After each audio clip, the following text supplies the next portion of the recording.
Welcome back to wanted. So ఇది ETF సిరీస్లో third video. ప్రీవియస్గా 2 వీడియోస్ కంపల్సరీ చూడండి. ఎవరైనా ఫ్రెషర్గా వస్తే ప్రీవియస్గా చూసిన వాళ్ళు కూడా మీకు అర్థం కాకపోతే ఈ వీడియో ముందు ఆ 2 వీడియోస్ చూడండి. అలా చూస్తేనే మనకు ఈటీఎఫ్ గురించి ఎగ్జాక్ట్గా ఒక ఐడియా వస్తుంది. ఈటీఎఫ్ అంటే మనకు ఎంటైర్గా మొత్తం తెలవాల్సిన అవసరం లేదు. అసలు ఈటీఎఫ్ అంటే ఏంటి తెలిస్తే దాంట్లో ఇన్వెస్ట్మెంట్ ఎలా చేయాలి అని తెలిస్తే సరిపోతుంది. మనమేం ఫండమెంటల్గా అంతా వెళ్ళాల్సిన అవసరం లేదు. దాని గురించి రీసెర్చ్ చేయాల్సిన అవసరం లేదు. ఈటీఎఫ్ అంటే ఏంటి, దాంట్లో ఎక్కడ ఇన్వెస్ట్మెంట్ చేయాలి, ఎలా ఇన్వెస్ట్మెంట్ చేయాలి, రిస్క్ ఎలా ఉంటుంది అనే ఒక ఆలోచన వస్తే దట్స్ ఎనఫ్. సో ఇది థర్డ్ వీడియో. ఈ థర్డ్ వీడియోలో నేను ఏం చెప్తున్నా అనేది మీరు చాలా కేర్ఫుల్గా అర్థం చేసేసుకోండి. నేను చూడండి, chart comparison between ETF versus index chart ఏవైతే ఉంటాయో, ఫర్ ఎగ్జాంపుల్ నిఫ్టీ 50 తీసుకుంటున్నాను నేను.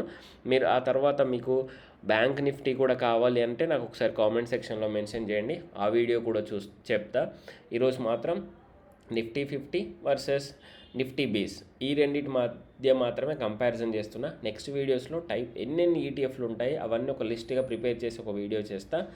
ఆ లోపు మీరు ఒక వర్కౌట్ చేయండి. సో ఇది మనకు కంపారిజన్ అన్నట్టు. ఈ కంపారిజన్లో ఏమేమి మాట్లాడతా అంటే, అసలు ఈటీఎఫ్లో ఎందుకు మనం ఇండెక్స్ని కంపేర్ చేస్తూ ఇండెక్స్ని సప్లిమెంటరీ అంటున్నా. నేను ఇండెక్స్ యొక్క సప్లిమెంటరీ ఈటీఎఫ్ అని ఎలా అంటున్నా, ఇండెక్స్ ఎలా పర్ఫామ్ చేస్తే ఈటీఎఫ్ అలానే ఎలా పర్ఫామ్ చేస్తుందని నోటితో చెప్పడం కాదు, కొన్ని ప్రూఫ్లు ఉండాలి కదా. సో ఆ ప్రూఫ్లే నేను ఈరోజు మాట్లాడుతున్నా అన్నట్టు. సో మీరు అది కొంచెం అర్థం చేసుకొని ఫార్వర్డ్ చేయకుండా ఎవరైతే ఉంటారో వాళ్ళు కొంచెం నేర్చుకునే విధంగా ఉండండి.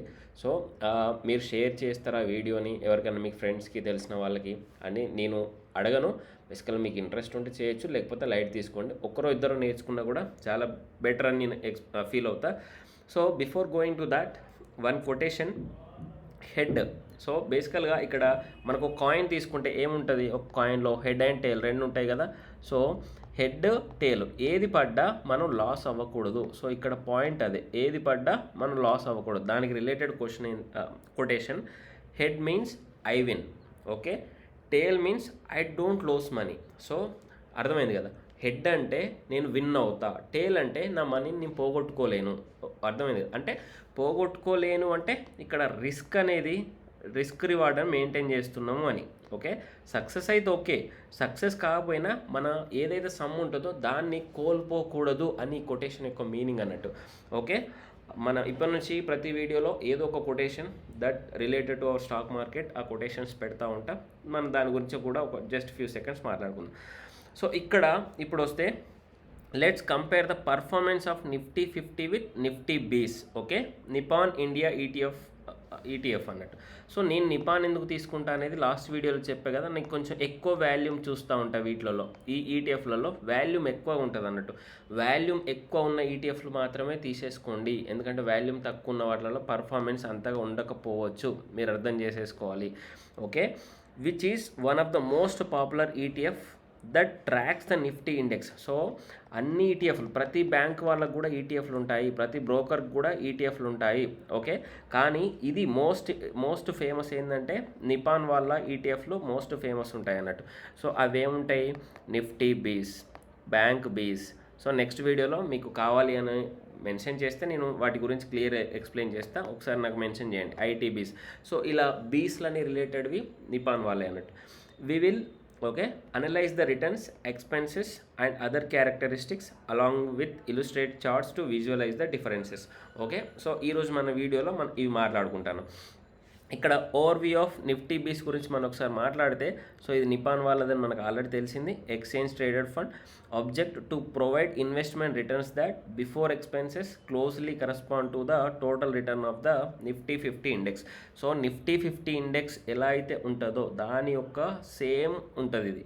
Management style, passive management to track the performance of the underlying index. Expense ratio typically lower than the mutual funds, around 0.1 to 0.2% మాత్రమే ఉంటుంది. సో స్టాక్స్కి ఎలా అయితే బిహేవ్ చేస్తాయో అలానే అనుకోవచ్చు మనం.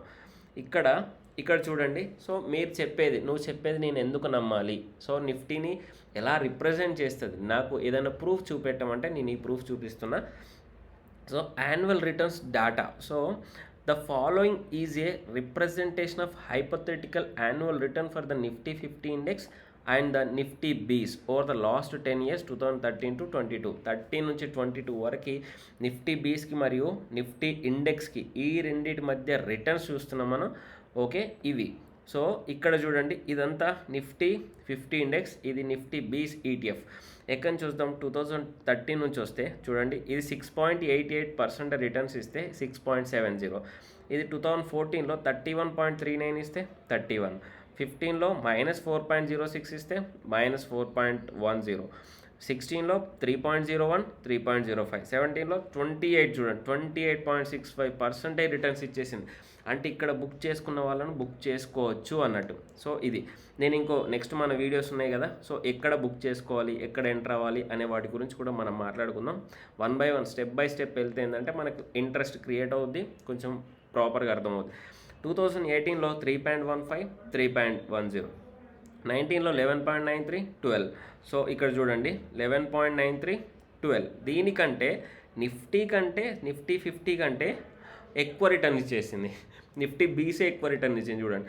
సో 14.90, 14.80, 24, 23.80, 12, 11.80. సో 2023, 24, 23 ఇది మిస్ అయింది ఒకటి.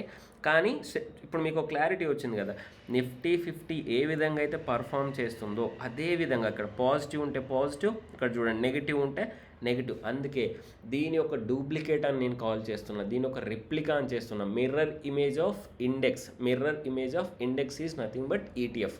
ఇది మీరు అర్థం చేసుకొని దీంట్లో మీరు ఇన్వెస్ట్మెంట్ చేస్తే లాంగ్ టర్మ్లో రిస్క్ ఫ్రీగా ఉంటుంది. చూడండి, ఈ యొక్క 1 yearలో -4% లాస్ వచ్చేసి, కానీ నెక్స్ట్ ఇయర్లో 3 వచ్చిన తర్వాత 28% వచ్చేసింది. అంటే మీరు లాంగ్ టర్మ్ పర్స్పెక్టివ్లో చూస్తే చాలా హెవీ రిటర్న్స్ వస్తున్నాయి అన్నట్టు.